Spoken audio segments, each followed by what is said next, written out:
네, 그럼 이상일 대변인과 얘기를 좀 이어가 보겠습니다. 근데 요즘엔 타이틀이 어떻게 된 거죠? 캠프가 없어졌으니까 캠프 대변인도 아닌 거 아닌가요? 이제 어제로 네. 그 선거대책위원회가 해단식을 가졌습니다. 그래서 네. 이제 저는 당 대변인 겸 선대위 대변인이었는데요. 이제는 당 대변인만 당 대변인 타이틀만 갖고 계신 거군요. 알겠습니다. 자, 지금 이용섭 민주당 정책위의장이 사퇴하면서 요즘 민주당 내에서는 자주 쓰는 표현 같아요. 네. 질래야 질 수 없는 선거를 줬다. 바꿔 말하면 박근혜 후보는 이기기 어려운 선거를 이긴 것처럼 되는데 그 네. 액면 그대로 네, 따르면요. 네, 네. 자, 어쨌든 선거를 이기셨고 소감에 대한 질문도 많이 받으셨을 텐데 네. 어떻습니까? 이제 사흘째인데 무거운 책임이 더 크시죠? 예, 그렇습니다. 그 박근혜 이제 당선인께서 네. 그 선거운동을 하면서 종종 이런 말씀을 하셨습니다. 그 2006년에 이제 지방선거 때 테러를 당하신 이후에 네. 이제 거의 생명을 잃을 뻔했는데 이 네. 국민들이 기원을 했지 않습니까? 빨리 네. 일어나시라고. 그래서 그 이후의 인생은 덤으로 사는 인생이다. 네. 그리고 이제 당이 2004년 천막당사 시절 또 지난 총선 두 네. 번이나 존폐 위기에 놓여 있었고요. 네. 또 부모님을 잃었을 때 네. 전부 국민들이 이 지원과 성원으로 이제 위기를 극복을 했고 또 본인의 고통도 이제 극복을 하고 네. 이러면서 이제 정치하는 이유가 국민들께 꼭 보답을 좀 해드려야 되겠다. 네. 네. 근데 이번에 보답할 수 있는 기회를 한번 주시라. 네. 만약에 선택을 못 받으면 이제 정치를 그만하시겠다. 네. 그런 어떤 진정성을 이제 국민들께서 알아주신 것 같고, 그래서 말씀하신 대로 더 큰 책임감을 느끼고요. 이번 선거 결과에서 나타난 그 민심, 그거는 민생을 진짜 좀 네. 잘 챙겨라. 네. 그 다음에 대통합을 해라. 이런 메시지라고 해석을 하고요. 네. 또 문재인 후보를 지지해 주신 48%의 국민들, 네. 그 뜻도 잘 헤아려서 네. 진짜 대통합을 하면서 민생을 네.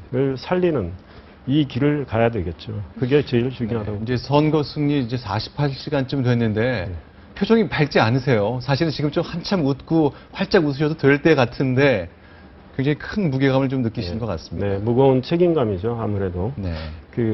뭐 어찌됐든 본인이 이념 대통령 안 하고 네. 민생 대통령 했다. 그걸 박근혜 후보는 제가 보기에 정치공학을 전혀 쓰질 않고 네. 오로지 진짜 국민의 삶을 얼마나 좀 해서 우리 정치권이 네. 좀 네. 개선해 드릴까. 네. 그리고 이 분열과 갈등의 시대를 어떻게 좀 종식하고 네. 대통합과 화합의 시대를 만들까. 네. 국민적 에너지를 하나로 모을까. 이런 쪽에 그 고뇌를 했고 그런 이제 정책을 내놓으면서 국민들께 다가갔거든요. 네. 이제 그런 결과로 선택을 받았기 때문에 네. 책임감이 굉장히 크니까 네. 아무래도 그러시지 않을까 생각합니다. 초박빙, 초접전 네, 네. 아니었습니까? 네, 네. 이제 다 끝났으니까 가장 이 순간만큼은 정말 위기였다 하는 네. 순간이 있다면 좀 회고를 해주시고 예. 그다음에 내가 당 입장에서 또 캠페인 입장에서 이런 말실수 정말 돌이킬 수만 있다면 다시 가서 그건 좀 지워버리고 싶다 하는 게 있으면 네. 이제 다 끝났으니까요. 네, 좀 네. 허심탄회하게 이야기해 주시죠. 그러니까 저희가 좀 긴장했던 이제 대목은 이제 안철수 전 후보가 원래 그랬습니다. 11월 10일까지는 네. 내 자신의 정책을 국민들께 제시하고 네. 국민들의 뜻도 묻고 네. 그 이후에 이제 단일화 논의를 하겠다고 했는데 11월 5일쯤 됐나요? 갑자기 이제 이 단일화를 하겠다. 네. 그리고 아름다운 단일화를 하겠다. 가치 연대를 하겠다. 그래서 저쪽에서 이제 단일화 작업이 빨라지면서 만약에 그쪽에서 이제 처음에 구상한 대로 네. 멋있는 단일화, 아름다운 단일화가 됐다면 저희는 상당한 폭발력이 있었을 거라고 생각을 합니다. 네. 그런데 이제 그 단일화 과정을 보면 너무 공학적인 거고 그래서 이제 뭐 안철수 양보론을 이제 민주당에서 퍼뜨리고 또 네. 안철수 진영에선 뭐 피가 거꾸로 솟는다는 얘기도 나오고 네. 네. 나중에 단일화 룰 가지고 여론조사 네. 방법 가지고도 막 티격태격해서 거기서 국민들이 새 정치 모습은 아닌 거 아니냐 이런 생각을 좀 했던 것 같고 그러니까 나중에 안철수 전 후보가 문재인 후보를 지지하셨지만 네. 그 처음에 저희가 우려했던 폭발력은 안 나왔던 것 네. 같아요. 네. 그리고 이용섭 지금 민주당 정책위 의장께서 네. 이제 물러나셨지만 질래야 질 수 없는 선거라고 그러셨는데요. 네. 저는 절대 그렇게 생각을 안 했습니다. 왜냐하면 투표 당일날 네. 투표율이 높이 올라가니까 뭐 새누리가 긴장했다 이제 얘기도 했지만 저는 네. 부대변인들한테도 그랬고 우리 기자들한테도 그랬고 이 1대1 싸움이니까 네. 박근혜 후보 지지층과 문재인 후보 지지층의 응집력의 싸움이다. 그런데 네. 우리의 응집력이 훨씬 강하다. 네. 네네. 그래서 투표로 올라가는 거 걱정할 필요가 없다. 이런 네, 저는 네. 생각은 좀 했어요. 실제로 저희가 유세장에서 많이 느꼈거든요. 이 네. 나라를 걱정하는 분들이 그 응집력이 강했던 거예요. 그래서 네. 어머니가 아들한테 내가 몸이 불편하니까 나를 네. 업고 투표장에 데려가라. 네네. 네. 이런 분들이 많았습니다. 네. 실수 얘기는 안 해주시네요. 아, 뭐 실수가 좀 있긴 있었죠. 네. 그런데 네, 뭐 이제 이번에 다 네. 그거를 이제 교훈 삼아서 이 다음엔 좀 실수 네. 안 하고 더 네. 잘 해야 되겠죠. 네, 알겠습니다. 지금 저 뉴스 속보가 하나 떴는데요. 네. 자, 곧 출범하게 될 대통령직 인수위원회 사무실이 결정이 됐군요. 그 창성동 정부청사 별관으로 결정이 됐습니다. 그러니까 저 경복궁 앞에 있는 중앙청사랑 그 옆에 외교부 청사 말고 또 경복궁 서쪽에 있는 그 공간 거기로 결정이 됐군요. 네, 네. 저도 네. 처음 듣는 소식입니다. 아, 네. 자, 그러면 이제 무게감을 많이 얘기하셨고 책임이 무겁다는 말씀을 많이 하셨는데요. 자, 5060 세대에서 몰표를 많이 얻어서 뭐 90% 네. 투표율이라는 건 뭐 네. 기록적인 네. 숫자를 통해서 네. 승리하셨는데 패배한 문재인 후보도 1,400만 표 이상을 얻었습니다. 이명박 대통령이 아주 큰 차이로 이겼지만 네. 문재인 후보만큼 못 얻었거든요. 네, 네. 그럼 이 1,400만 표가 넘는 문재인 후보 지지표에 대해서는 과연 박근혜 후보는 뭘 해야 될까요? 좀 구체적으로 좀 예를 좀 들어주십시오.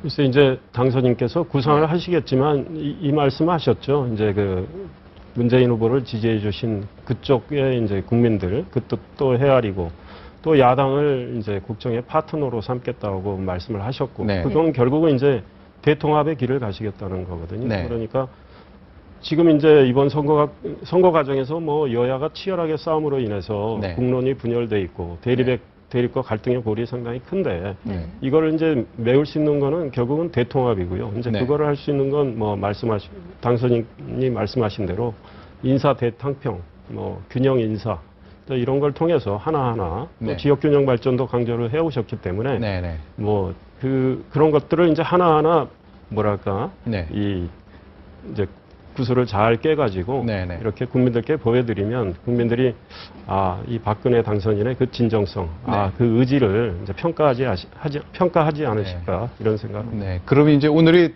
저 21일이죠. 근데 앞으로 2달 안에 3번 정도의 큰 인사가 있잖아요. 네. 인수위원회 구성이 한 번 있고 총리와 장관 인선이 있고 청와대 수석비서관과 비서관들 인선이 있는데 네. 이 3차례 큰 인선을 통해서 야, 이렇게까지 인사를 하는구나 싶을 정도의 대탕평 컨셉 분명히 나온다고 봐야 되겠죠.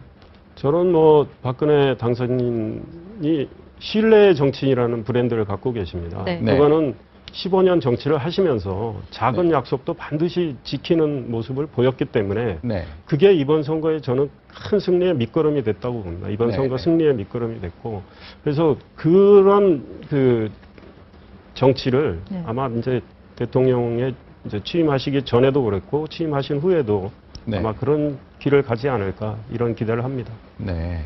박근혜 당선인이 존경하는 인물 또 따르고자 하는 역사적 모델이 엘리자베스 1세라고 들었습니다. 네, 네. 정기집도 네, 본인의 네. 서재에 있고. 네.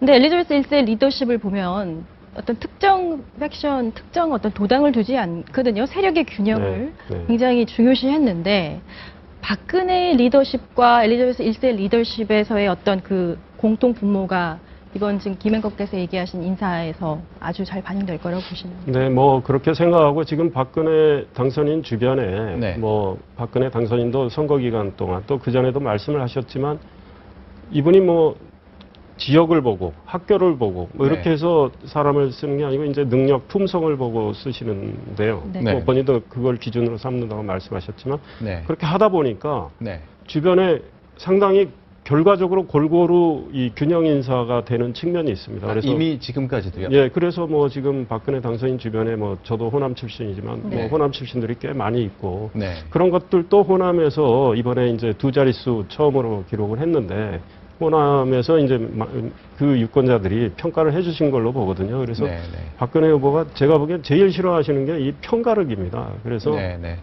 진짜 대통합과 화합의 그 아마 정치를 하시지 않을까, 상생의 정치를 네. 하시지 않을까. 이런 그런데 생각을 이제 합니다. 자리 얘기인데 뭐 대통령 선거 전부터 그러니까 문재인 후보 괜찮다. 그런데 그분이 당선되면 친노 진영에 둘러싸여 가지고 사람들을 심화할 것 같다. 네. 그래서 표를 많이 잃은 측면이 있고 박근혜 후보 역시 친박 의원으로 대표되는 분들이 오랫동안 모시면서 일종의 벽이 좀 생겼다.